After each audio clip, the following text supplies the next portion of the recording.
ভিন্নমতের দলগুলোকে অন্তর্ভুক্ত করে বাংলাদেশ জাতীয়তাবাদী দল রেইনবো স্টেট করতে চায় বলে মন্তব্য করছেন দলটির মহাসচিব মির্জা ফখরুল ইসলাম আলমগীর।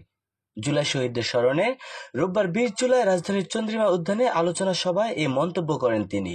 ফখরুল ইসলাম বলেন, ভিন্নমত থাকবে, আমরা একটা রেইনবো স্টেট করব যেখানে ভিন্ন রাজনৈতিক মতের সবাই অন্তর্ভুক্ত থাকবে। রেইনবো স্টেট ধারণাটি দক্ষিণ আফ্রিকায় বর্ণবাদ পরবর্তী সময়ে ব্যবহৃত হয়েছিল, যেখানে বিভিন্ন জাতি ও সংস্কৃতির মানুষের শান্তিপূর্ণ সহাবস্থানের একটি আদর্শ চিত্র তুলে ধরা হয়েছিল।